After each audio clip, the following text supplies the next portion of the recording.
At 65, I thought my life had finally reached a quiet peace. I was proud of the house I built with my own calloused hands on the hilltop, proud of the decades I spent laboring to provide for my only son, and proud that all those sacrifices would someday be repaid with love and respect. But everything crumbled because of one short phone call, a canceled dinner, and a truth I stumbled upon in a glittering restaurant. Behind the sweet words, behind the endless requests for money, behind the growing coldness lay dark secrets I never imagined. I, Edward Williams, discovered that everything I had trusted for so long was nothing more than a grand deception, and the price of that betrayal would not be cheap. Before we dive into this gripping story, don't forget to subscribe to the channel, like this video, and ring the notification bell so you won't miss the shocking truth and the unimaginable plan for retribution that's about to unfold. I woke at 5 a.m., not because of work. That chapter of my life had ended long ago. My body simply clung to the rhythm carved by nearly 4 decades in the sawmill. Outside the window, the wind whistled through the cracks, and the creak of the wooden floor beneath me sounded like the weary groan of the old house itself. When my feet touched the cold planks, my aching joints reminded me that 65 was nothing like the years of my youth. The house on this hilltop wasn't large. 2 bedrooms, a kitchen, a living room, and a small workshop out back. But it stood firm, as I had, because every beam and brick had been laid by my own hands in 1979, the year Helen and I married. Now its walls were streaked with moss, its roof mottled with age, and in every corner, the heavy ticking of an old clock echoed as if counting down the breaths of solitude left to me. In the kitchen, Helen's old apron still hung on its hook, draped in a thin layer of dust. On the armchair in the living room, the wool blanket she used to keep close still lay folded, as if she had just stepped out for a moment. But the truth was harsher. Helen had been gone for 3 years. Cancer had taken her quickly, cruelly. At times I could still imagine the faint clatter of dishes in the sink, or her soft humming of an old tune. And then, as always, silence pressed in again, swallowing every trace of life this house once knew. For a year after her death, I spoke to her daily, as though she still sat beside me, telling her about my day, asking for her advice. But little by little, even those conversations with the shadows faded, leaving behind nothing but a hollow emptiness. 40 years of labor, and now all I had was this aging house, 6 apple trees in the yard, and a silence so heavy it threatened to crush me. I set the kettle to boil and brewed a cup of coffee so dark and thick it could almost be eaten with a spoon. In my mind, Helen's voice rose gently. "Don't make it so strong, Edward, you'll ruin your stomach." A faint smile crossed my face, but it only deepened the crack in my heart. Breakfast was simple, scrambled eggs and bacon. I was never much of a cook. That had always been Helen's realm. Now, I had no choice but to manage on my own. With the steaming cup in hand, I stepped onto the back porch. Below me, the town of Mountain Home lay nestled in the valley, its small houses scattered among the trees. At first glance it seemed peaceful, yet the longer I looked, the more foreign and empty it felt. The wind swept through the pines, branches knocking against the windows like the persistent knocking of memories, refusing to be forgotten. It was late August, the mountain's season of abundance. The days still held warmth, but the nights carried a chill. The air was laced with the resinous scent of pine and the sweetness of ripening apples. The 6 trees Helen and I planted 3 decades ago now bent under the weight of fruit. One apple dropped, rolling across the damp earth, quickly gnawed by insects. A bitter reminder: harvest season was coming, and this year I would face it alone. In the old days, every apple season, David would help me with the harvest, father and son working side by side, laughing as the sweet juice stained our hands, while Helen stood on the porch, smiling at us. But in recent years, the branches, heavy with fruit, bent and broke under their own weight, the apples left to rot on the ground. David always found an excuse not to come, disappearing into a world that no longer included me. He is my only son, now 42, working in marketing for a company in the city, married to Kristen for 12 years, Yet they have no children. They say they're still focusing on their careers. Kristen. She is nothing like the women I once knew, intelligent, beautiful, ambitious. But her eyes always seem to scan me, as if I were an unwelcome extra in the portrait of their lives. My relationship with David is complicated, not hostile, but nothing like what I once imagined. When he was a boy, he clung to me. I took him fishing, taught him how to plane wood, how to use a saw. I told him stories about the mill, and he would look at me with wide, admiring eyes. Back then, I was his whole world. But the day David stepped into college, the first in our family to ever make it that far, was the day everything changed. The city, new friends, Kristen, all of it pulled him away from me, drew him into another world. A world where men with calloused hands and only an 8th grade education like me had no place. He never said it outright, but I could feel it. The way his nose wrinkled when I slipped into a plain, rough phrase. The way Kristen offered a polite, almost pitying smile whenever I shared a story from my working years. The way David would cut our visits short, leaving a cup of tea cooling untouched on the table while I sat there alone, listening to the clock tick, every second pounding the silence deeper into the room. I still ask myself, when did my son stop calling me Dad with that tone of awe and replace it with nothing more than a flat, polite hello? And perhaps it is me who has become the stranger in his world. I finished my cup of coffee and stepped into the workshop. This place had always been my small sanctuary, yet that morning it carried a suffocating weight. The sharp scent of sawdust, mixed with the lingering rumble of the saw from the day before, echoing like a hidden warning. Light filtered weakly through a dust-covered window, casting fractured beams across the floor and throwing long, uneasy shadows over the rusting tools on the wall. On the workbench stood a half-carved eagle, its wings spread only halfway, its beak still rough, as though it too had been trapped, unable to take flight. I picked up the carving knife, shaving away at the stubborn wood, small curls scattering to the ground. Here, among sawdust and silence, I found some fragment of meaning, yet it was only a fragile pause in an otherwise empty life. At exactly 10:30, the phone rang. The shrill tone cut through the silence like a blade, making my chest tighten. I brushed the dust from my hands and glanced at the screen.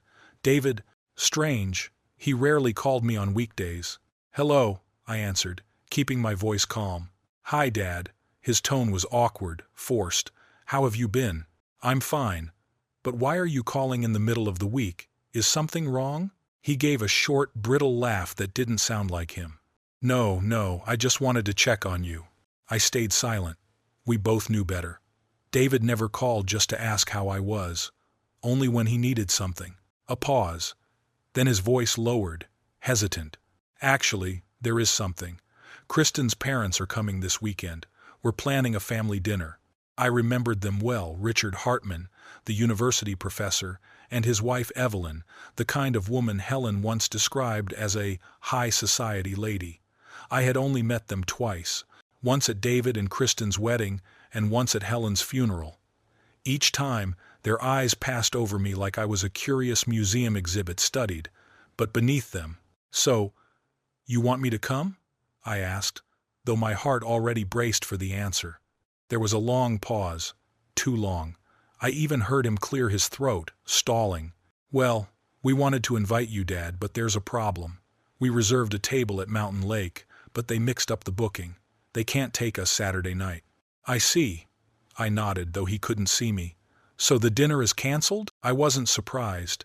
Every time the Hartmans came, there was always an excuse, always a reason to leave me out. "Where are they staying? Maybe I can stop by to say hello." "Pine View," he answered instantly, too quickly. "But they're really busy, Dad, only in town for 2 days. Kristen's taking them shopping, showing them around, you understand." "I understand," I said, but the truth was, I didn't.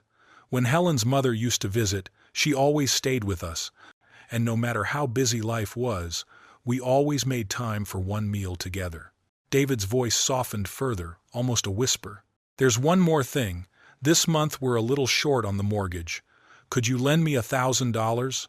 I promise I'll pay it back as soon as my bonus comes through. I looked down at my hands, scarred, calloused, a faint crack near the nail bed, even bleeding slightly.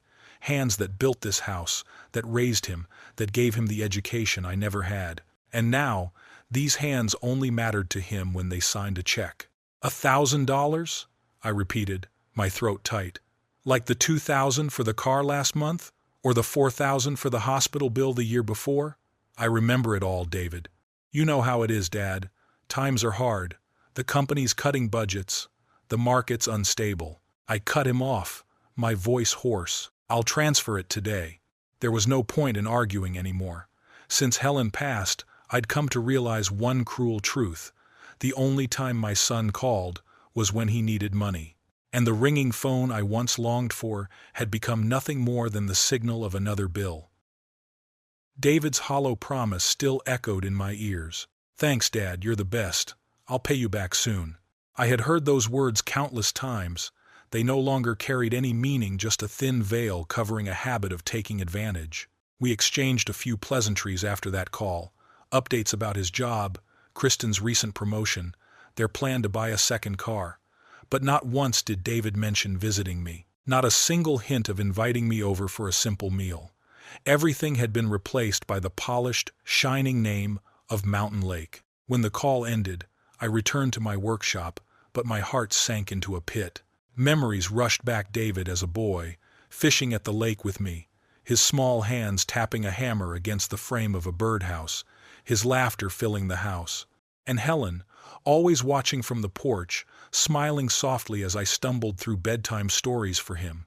Now, this same house echoed only with the hollow ghosts of the past. I remembered Helen once whispering, "Our son will go far." And she had been right. He had gone far, so far that the distance between us had become an unbridgeable chasm. David now lived in a world of polished ties, glowing office lights, and expensive dinners. A world where calloused hands and clumsy words like mine had no place. Maybe he wasn't just distant. Maybe he was ashamed of having a father like me. By noon, I abandoned my carving, walked into the kitchen, and threw together a cold, tasteless sandwich. I cracked open a bottle of beer. Helen would never have allowed me to drink in the middle of the day, but now there was no one left to stop me. Later, I drove my old '97 Ford down into town. The engine coughed and roared, spewing black smoke like an old man hacking into the wind. On the back seat, Helen's worn wool blanket still lay folded, its frayed threads, carrying the faint scent of the soap she once used. The smell tightened my chest. Inside Johnson's Market, the harsh neon lights cast everything in a sterile white glow, making the aisles feel colder than they were. I bought only the basics: bread, eggs, a bit of meat. That was all I needed now. At the checkout, my nosy neighbor Harold Benson spotted me. "Edward, how are you these days?" he exclaimed loudly. "I'm fine," I replied curtly, but Harold wasn't one to let a conversation go. As he bagged some of my groceries, he leaned closer. "Have you heard? Kristen's parents are coming to town. I saw David at the florist yesterday. He ordered a big bouquet of white lilies for his mother-in-law. Beautiful, elegant flowers. But tell me, why don't I see your name on the guest list?" I froze. That bouquet. For her. And yet, in all his years, David had never once brought me flowers, not even a single stem in memory of Helen. "They're probably just busy," I muttered, trying to keep my voice steady. Harold chuckled dryly. "Busy? Too busy to see their own family? I don't buy it. No, Edward, this isn't about time, it's about choice. They're very particular about who they let sit at their table." I gripped the grocery bag so hard the handles dug into my palms, my heart pounding in my chest. His words stabbed at the one suspicion I had been trying to bury. "Well, give them my regards if you see them," Harold said, patting my shoulder with a smirk. I forced a nod. "Sure, I will." But deep down, I knew the truth. That chance would never come. Back home, I set the grocery bags down on the kitchen counter and quietly returned to my workshop. The unfinished eagle still sat on the table, its wings only half carved, its beak rough and jagged, as if even the wood itself resisted the idea of flight. Hard oak fought against every chisel stroke, but I wasn't in a hurry. I had too much time, far too much, so much that it weighed on me like a burden. As night fell, I sat before the old computer, an unwelcome piece of technology. Helen had insisted I buy a year before she passed. "Edward, you have to keep up with the times," she used to say. The cold, bluish glow from the screen lit my face and drowned the room in a sterile light, making the place filled with worn tools and aged timber look foreign, as though it no longer belonged to me. I logged into my bank account and quietly transferred $1,000 to David. It wasn't the first time, and I knew it wouldn't be the last. In just 1 year, I had sent him more than $15,000 for car repairs, new furniture, health insurance, even a down payment on their house. Every time he promised to pay me back, and every time he forgot. But I never reminded him. Deep down, I feared that if I stopped giving, he might stop calling altogether. I typed a short message. "I've sent the money. Call me when you get it." The reply came almost instantly. "Thanks, Dad. You're the best. Don't worry, we'll be fine. I'll pay you back as soon as I get my bonus." The same tired promise. Empty words, like all the others. I set the phone down and gazed out the window. The sun was sinking behind the mountains, flooding the sky with a red haze, like a wound bleeding across the horizon. It had once been Helen's favorite moment of the day. Years ago, we would sit on the porch, holding hands, watching the last light fade away. "Edward, nothing matters more than family. No matter what, they'll always stay by our side." I used to believe her. I still wanted to believe. But the truth was clear. My family had left me long ago.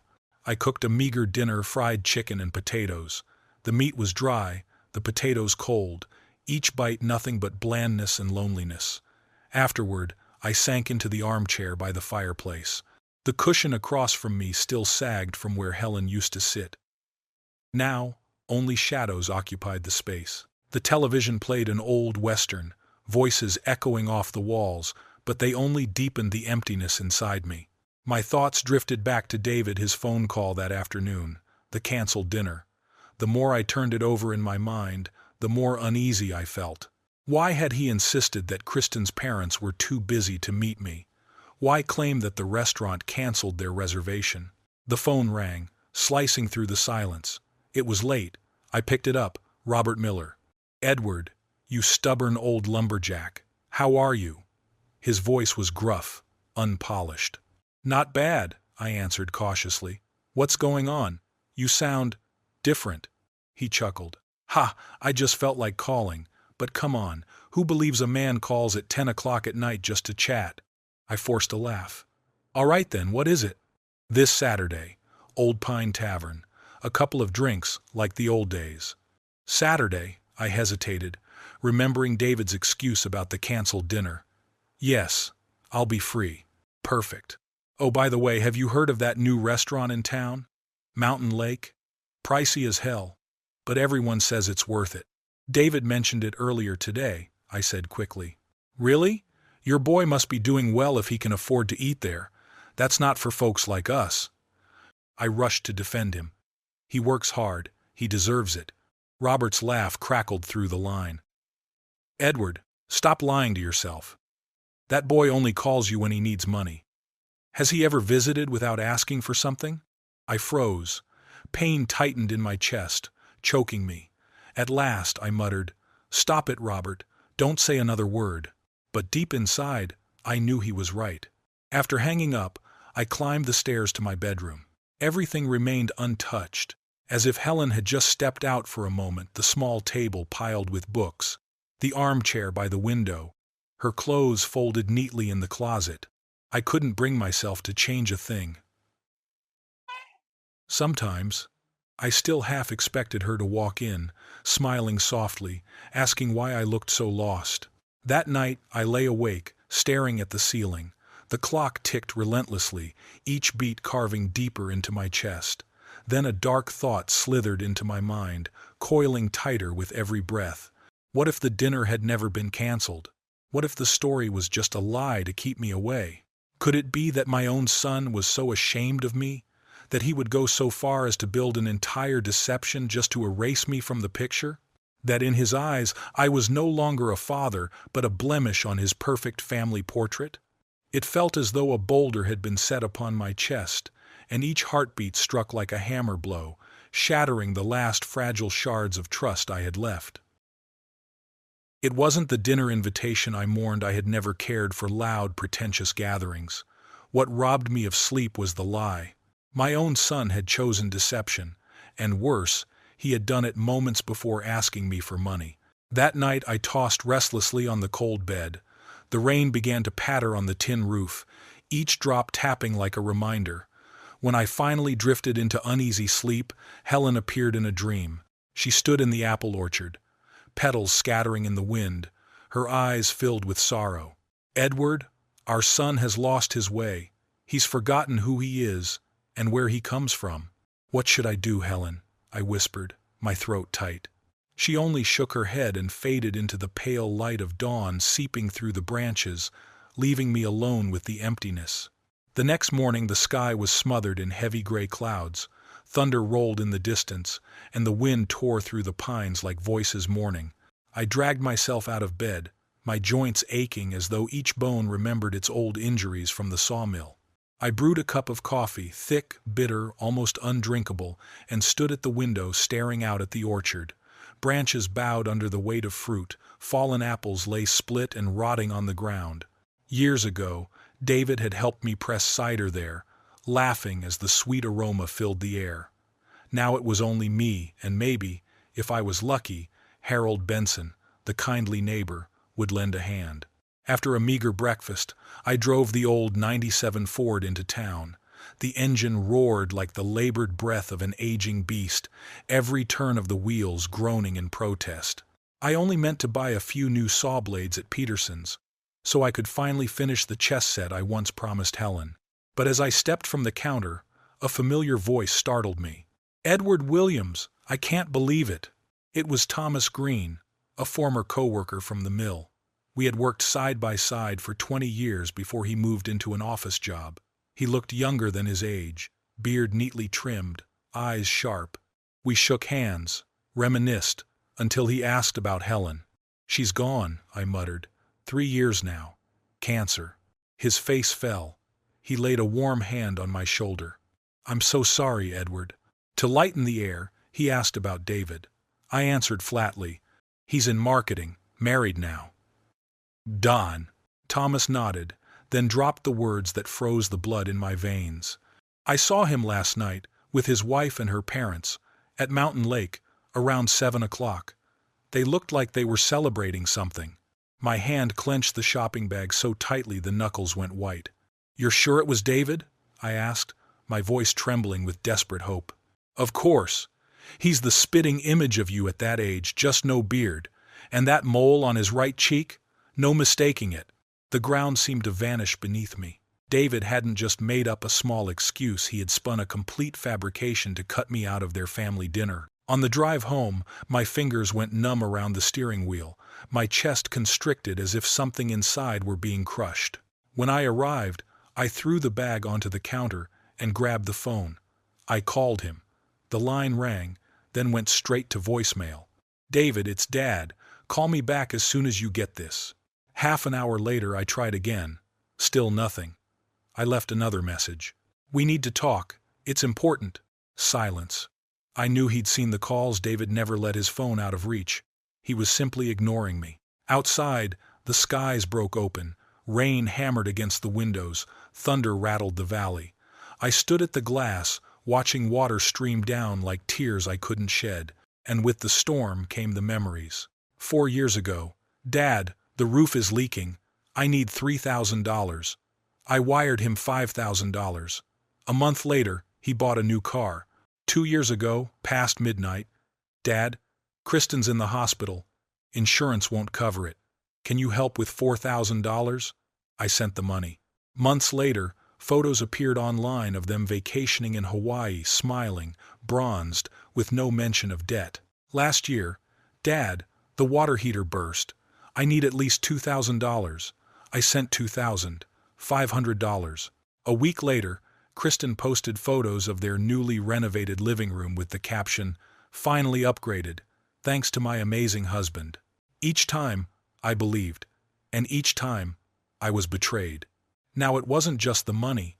They used the emergency credit card I had given them to fund lavish dinners, to raise toasts under the lights of Mountain Lake.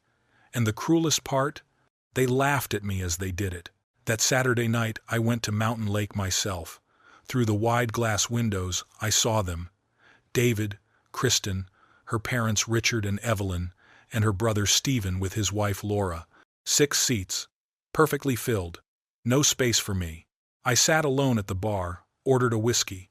The crystal chandelier above cast red sparks into the glass, making the drink shimmer like blood.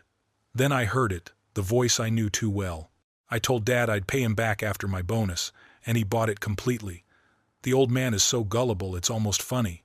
Laughter erupted around the table, harsher than the storm outside. Kristen leaned close and whispered, "But you have to admit it's his fault too. He keeps handing over the money." And then Richard Hartman, her father, delivered the final blow. Thank God he never shows up at important events. Can you imagine introducing a washed-up sawmill worker with an 8th-grade education at the country club? I sat frozen, each word a hammer pounding into my chest. The home I had built with my own hands, the place where Helen and I had shared 30 years of our lives, they dismissed as a shabby shack.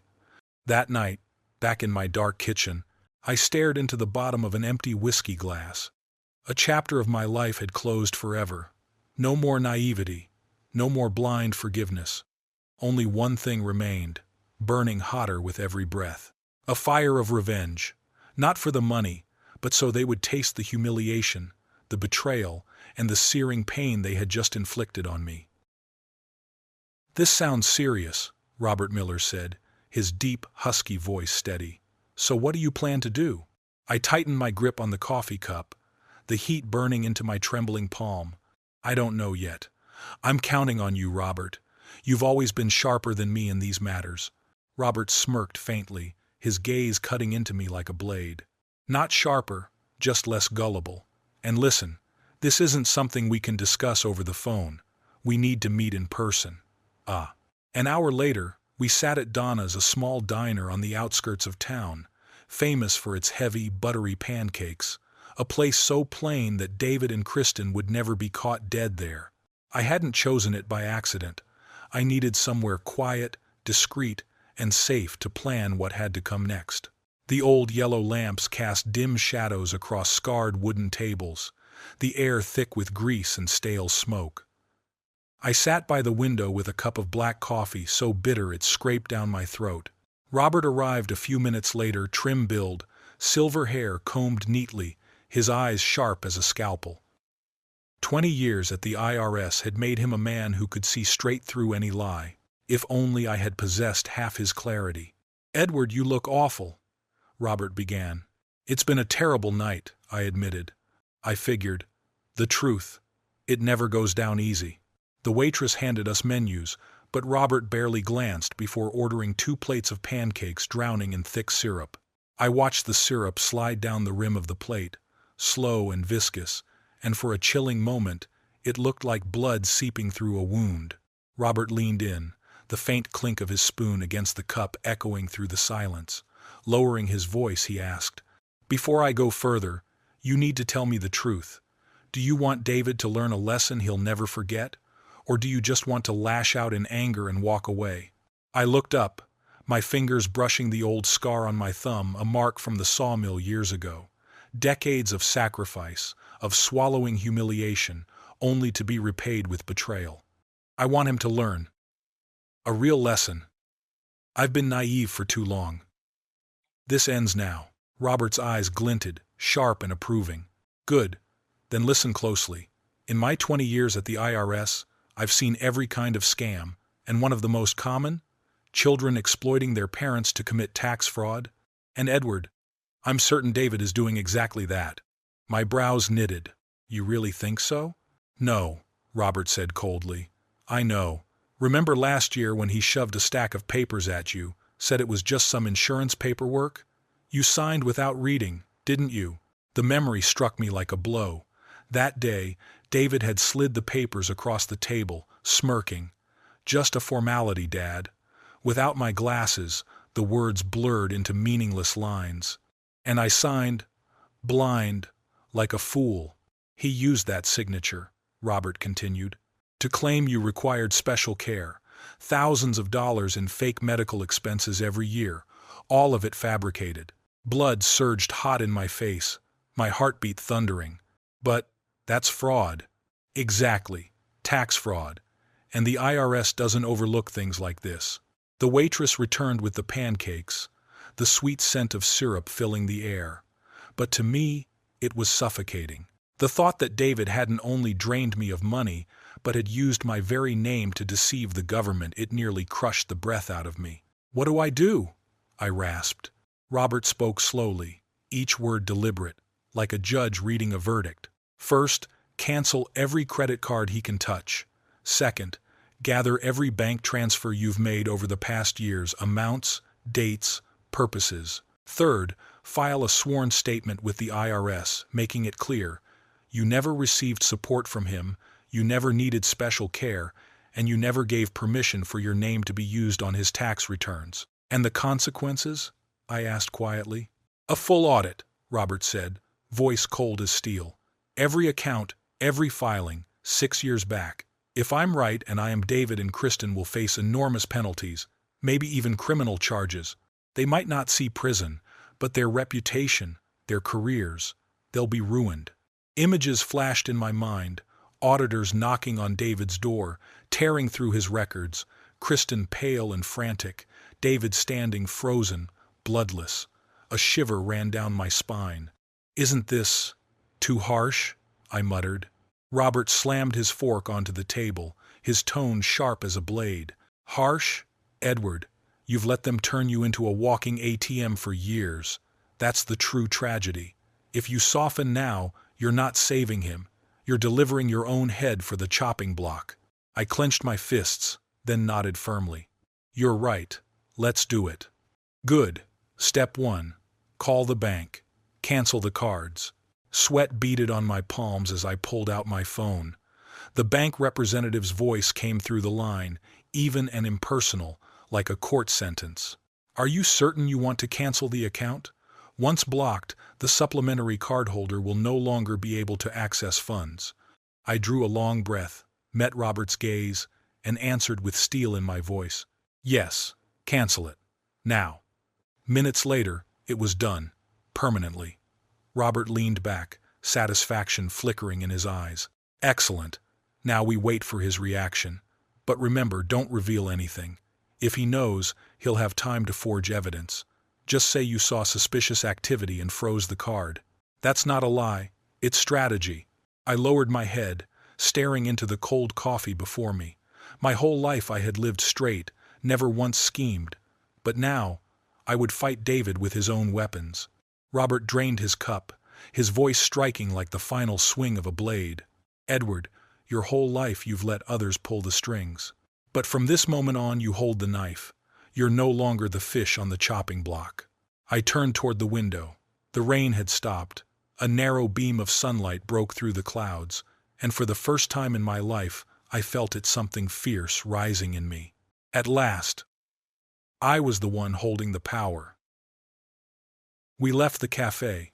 The sky that day was not the usual bright blue but heavy and oppressive, the sun scorching the town like a raw burn on exposed skin. Its golden glare felt false, like a cheap disguise trying to cover the darkness, waiting to be revealed. Canceling the cards, preparing the files, setting in motion a tax investigation, it all felt unreal, as if I were stepping into a nightmare with no path of return. Come to my house, Robert Miller suggested.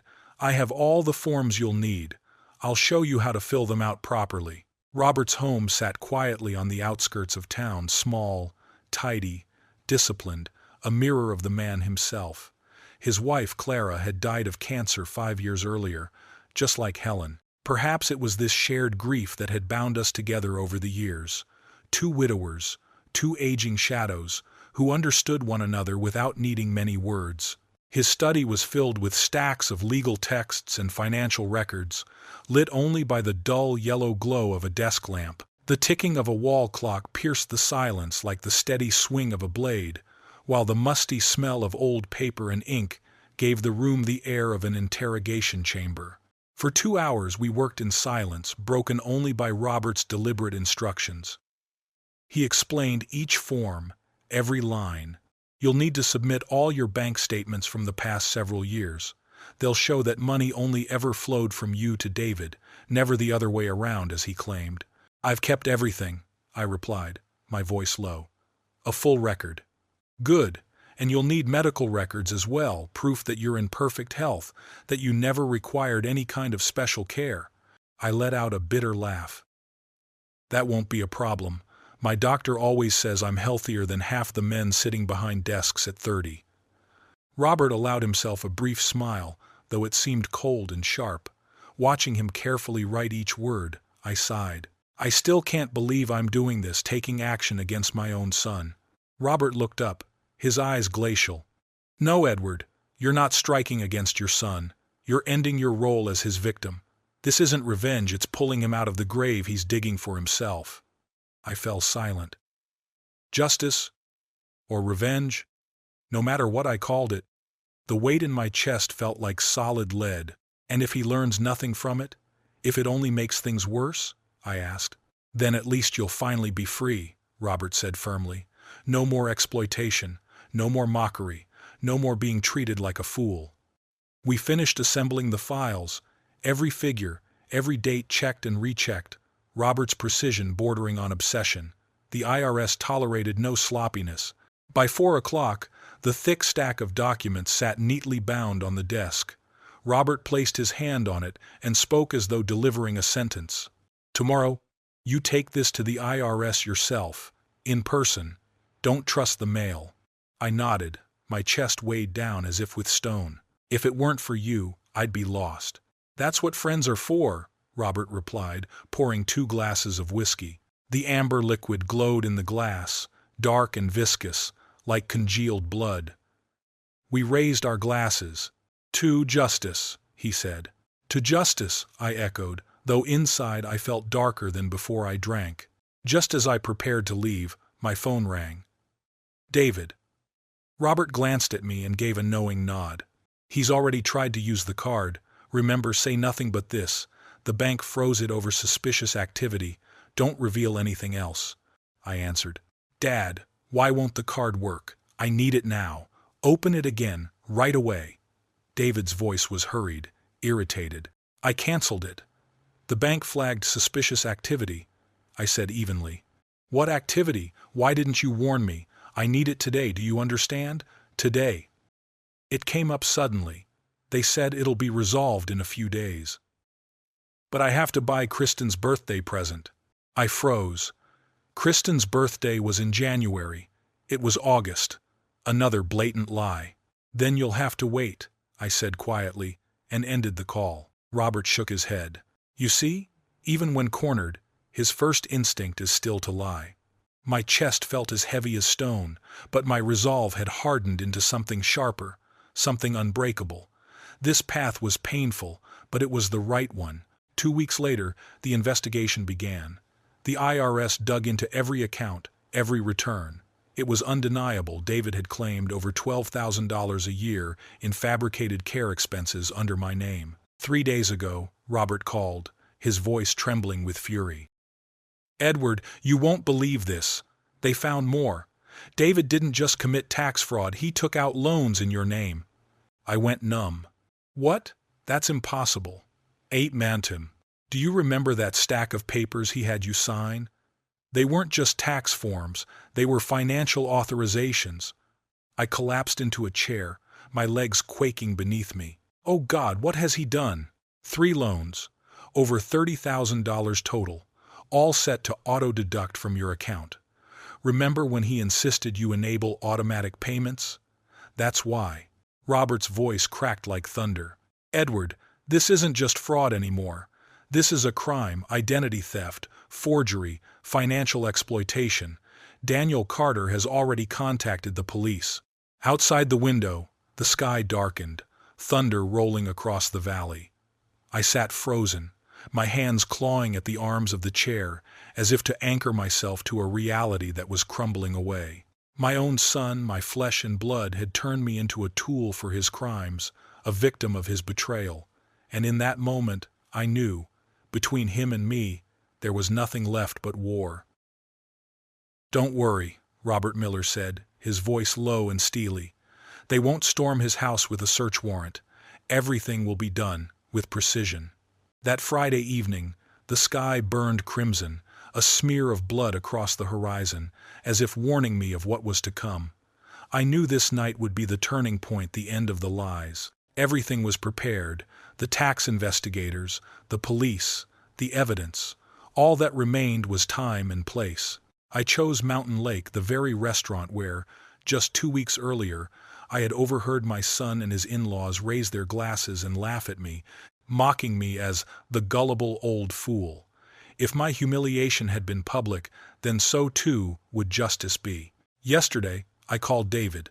I feigned regret, told him I wanted to apologize for the misunderstanding about the credit card, and invited him and Kristen to dinner as a way to reconcile. His voice carried both surprise and suspicion. "Dad, at Mountain Lake? That place is expensive." "I know," I said evenly. "But there are times when you can't count the cost, especially when trying to mend family ties. Bring Kristen. I've reserved a table for 3. He agreed, though wariness lingered in his tone. He had no idea that my reservation was not for 3, but for 6, including 3 very particular guests. The entire day, I changed clothes again and again, restless. In the end, I settled on my old navy blue suit, the one Kristen once mocked. The fabric was worn, the buttons loose, the sleeves long enough to cover my calloused hands. I wanted them to see me as I truly was, plain, unadorned, unashamed. At 7:30 p.m., I arrived first. Robert was waiting at the corner and shook my hand firmly. "Nervous?" he asked. "Yes," I admitted, "but I'm ready. Daniel Carter and the IRS team are already at the table next to yours. Officers Collins and Ramirez will enter at 8:05. You'll have a few minutes to speak first." My heart pounded not from fear, but from anticipation. The moment of reckoning was close. At exactly 8, David and Kristen entered. David looked sharp in a tailored gray suit, his wristwatch flashing under the chandeliers. Kristen was elegant in a black dress, the pearl at her throat gleaming like a challenge to the entire room. They appeared radiant, successful, and utterly false. "You're early, Dad," David said with a smile as he approached. I embraced him, but for the first time, that embrace carried no warmth of fatherly love, only the cold resolve of finality. "Kristen," I greeted with a nod. "So nice to see you," she replied, forcing a smile, though her lips trembled. The waiter led us to a large round table set prominently at the center of the restaurant. David frowned when he saw 6 seats instead of 3. "Did you invite someone else?" "You'll find out soon enough," I answered calmly. David sipped his wine, trying to appear casual. "So, Dad, you said we're celebrating that credit card issue being resolved?" "Yes," I said, my eyes fixed on him. "It's been resolved, but not in the way you think." I glanced at my watch. 8:03. My heartbeat echoed like a gavel striking in my chest. The hour of judgment had come. I looked David straight in the eyes. "David, I know everything. I know about the dinner 2 weeks ago, the laughter, the credit card charges you put on my account, the falsified tax returns, and the $30,000 loan you forged with my signature. All of it." His face drained of color shock, then fear, then the attempt to mask it. "Dad, I don't know what you're talking about." "Don't lie." My voice rose, reverberating through the restaurant. Conversation stopped, heads turned. "No more lies." Kristen's hands trembled as she clutched her napkin, her eyes darting in panic. She reached for David's arm, but he shook her off, his face hard as stone. And then they arrived. Robert, Daniel Carter of the IRS, and Officers Collins and Ramirez in plain clothes. The scrape of chairs, the clatter of silverware dropped to the floor. The whole restaurant froze. "Mr. David Williams," Daniel Carter announced, opening his file. "I'm with the Internal Revenue Service. These are Officers Collins and Ramirez from the Mountain Home Police Department. You are under investigation for tax fraud, forgery, and identity theft." The once bustling restaurant fell silent, transformed into a stage of judgment. I saw a diner raise his phone, recording everything. "There must be some mistake," David stammered. "I can explain." "You can explain at the station," Officer Collins cut him off coldly. David's expression shifted wildly: shock, fear, and finally rage. His eyes bloodshot. He turned on me and roared, You did this! You destroyed me!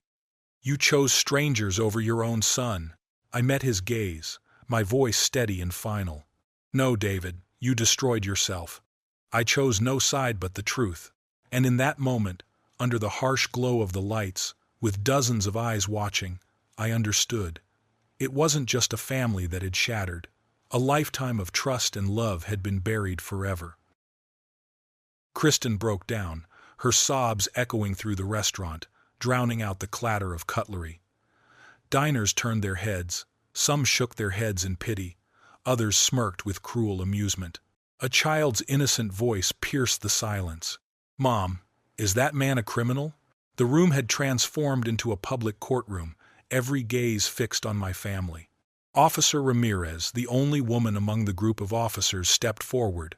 Her voice was calm, almost gentle, but carried an unyielding finality. "Mrs. Williams, you'll need to come with us as well. Your name appears on the tax filings as an accomplice." Kristen trembled, covering her face with both hands, her voice breaking in desperate protest. "Please believe me. I only did what he told me to. I never wanted any part of this." David whipped around, his face flashing from shock to fury. "Stop pretending to be innocent. You were the one who suggested inflating the medical expenses for Dad. Without you pushing me, I would have never dared." "No, you're lying!" Kristen screamed, her body shaking so violently she knocked over her glass. Red wine spilled across the pristine white tablecloth, bleeding like a wound, a stain that could never be erased. "You orchestrated everything. You told me everyone does it, that no one would ever check." I sat frozen, watching husband and wife hurl accusations like daggers. Yet there was no satisfaction in it, no sense of justice. Only a cold, hollow void opened inside me. My hands gripped the edge of the table until the knuckles turned white, each word they spat cutting into my chest like a blade. The officers escorted David and Kristen toward the exit. Chairs scraped, camera flashes lit up the room, their path becoming a gauntlet of shame. Whispers rippled, judgmental eyes bore into them. It was, exactly as I had planned, a public humiliation. And yet, deep inside, it brought me no relief, only deeper sorrow. Daniel Carter remained for a few moments, his voice carrying the weight of a verdict. "Mr. Williams, prepare yourself. On Monday, you must report to the IRS office for a formal deposition. And it's possible this will go to trial." "Is it certain?" I asked hoarsely. "Will there be a trial?" Carter shrugged. "Hard to say. Most likely, they'll negotiate with the prosecutor. If full restitution is made, and since this is his first offense, your son may face a heavy fine and probation instead of prison. But the final decision is not mine." He left, and Robert and I sat in silence at the now empty table, the untouched glass of water before me cold and lifeless. The restaurant gradually returned to its normal rhythm, but I could still feel the weight of furtive glances pressing down on me. "It's over," Robert said, studying me carefully. "Are you all right?" I drew in a deep breath and answered honestly, "I don't know. I thought I'd feel something else, vindication, relief, at least a sense of justice. But instead, I stopped, my trembling hand tightening around the glass. All I feel is emptiness, as though the very blade of justice has cut through my own heart." Robert nodded solemnly, his voice heavy with understanding. "Edward, you didn't just sever the last tie to your son. You buried a part of yourself tonight, the part of a father who once trusted his child without question. And that pain, will linger far longer than you think. And in that moment, I realized I had not only lost David, I had lost the family I had sacrificed everything for. I had lost the very reason I once believed my years of toil still mattered. Perhaps forever. The last fragile thread binding me to my son had snapped, leaving behind a hollow coldness no comfort could fill. I exhaled heavily, letting my gaze wander across Mountain Lake. Pristine white tablecloths, crystal glasses glittering under the chandeliers, the soft hum of conversations and laughter. A place too extravagant, too foreign. And yet it was here only 2 weeks earlier that my own family had sat mocking me as if I were nothing more than a fool. "Let's go," I muttered, rising to my feet, my voice hoarse. "I want a drink, but not here." We paid for the untouched glasses, then stepped outside.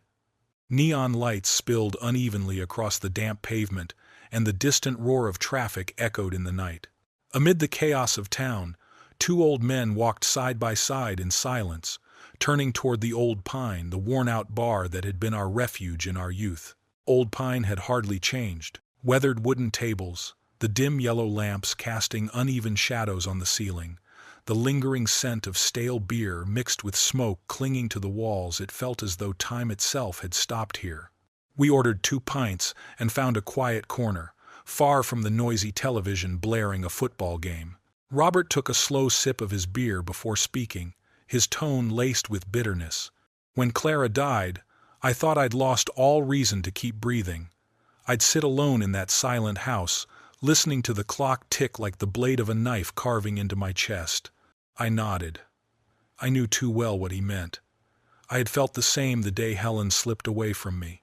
Robert continued, his voice steady but heavy with memory. "But then I realized, emptiness isn't always the end.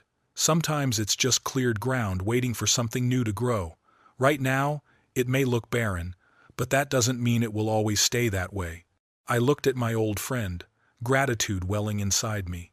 All these years, Robert had always known how to say exactly what I needed to hear. "Do you think someone like me, who's lost everything, can really begin again? Or am I just fooling myself with false hope?" My voice cracked as I asked. Robert shrugged, his eyes sharp and unwavering. "Why not? You still have your home. You have your pension. You have those hands that can still carve beauty from wood. You have your health. You have friends. You have everything you need to start over. The only thing missing is a family." I lowered my gaze to the golden liquid swirling in my glass, the foam lapping at the rim. "Yes, I no longer have a family." Robert placed his calloused but steady hand on my shoulder, an anchor keeping me from sinking into despair. "Edward, family doesn't have to be blood. Family is the people who stand beside you when you need them most, the ones who accept you as you are, the ones who will never laugh behind your back." I sat in silence, the truth of his words settling deep within me. I had always known it in my heart, but only after everything that had happened did I finally understand. Blood can betray, but true friendship never does. I lifted my glass, foam spilling down its sides, the golden light casting a fragile glow across my worn, weathered face. "Thank you, Robert, for being a true friend, for being the family I still have, for self." The soft clink of our glasses echoed in the quiet corner of the bar. To anyone else, it was just a toast. But to me, it was a bell tolling the start of something new, a chapter no longer chained to the false ties of blood, but built instead on truth and genuine kinship. We raised our glasses. Foam spilled over the rim, the golden glow casting light across our worn, weathered faces. The bitterness of the beer lingered on my tongue, no longer just a drink, but a scar, a reminder that I had survived. And like every scar, it marked not just pain but also renewal, creating space for something new to grow. Perhaps hope, perhaps a chance to begin again. I did not know what would come next. I did not know how David's case would end, or if I would ever see him again. I did not know which direction my life would take now that the last thread tying me to the past had been severed. But there was one thing I knew with certainty. From this day forward, I would never again live in lies. I would no longer be a shadow to be exploited. I would no longer close my eyes to betrayal, even if that betrayal carried my own blood. And perhaps that was the truest revenge of all. Not the public humiliation of David and Kristen, not the tax investigation or the courtroom battles. The real victory was that I had freed myself from illusions, from false bonds, from a blind fatherhood that had chained me for far too long. This was not just revenge, this was rebirth. Robert and I remained at the bar until closing time. Amid the smell of old beer and the creak of wooden floors, we reminisced about our youth and spoke quietly of the days to come. He invited me to go fishing that weekend at the old lake, the same place where I had once taken David to cast a line for trout. I nodded, and within me rose a new, unfamiliar feeling, slow but steady, the return of peace. Late that night, as I walked home, the sky stretched wide and dark, jeweled with stars that shimmered like silent witnesses to the choice I had just made. I tilted my head upward and thought of Helen. If she were still alive, what would she say about all this? Would she scold me, or would she understand? I could never know for certain, but in my heart, I chose to believe she would understand. Because like me, Helen would have chosen the truth no matter how bitter it tasted. The old wooden house, the shack on the hill, David once mocked, greeted me with its proud silence. It groaned softly under the night wind, yet still stood firm, loyal to the memories it held. I switched on the hall light, hung my coat, and stepped into the kitchen. The faded lamp cast its glow across the scarred wooden table. I poured a glass of water and placed my hand against the cold window pane. Outside, the apple orchard was cloaked in shadow, the branches heavy with fruit swaying gently in the breeze, like burdens of memory waiting to be lifted.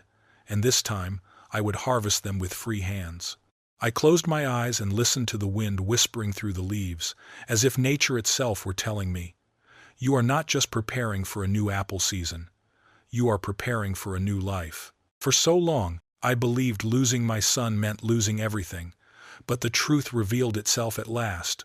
Only when I dared to cut the cord that bound me could I claim my freedom, and within that freedom, I discovered rebirth. Life has a way of forcing us to face the hardest truths, that blood does not always guarantee loyalty, and that not everyone we love will honor the love we give them.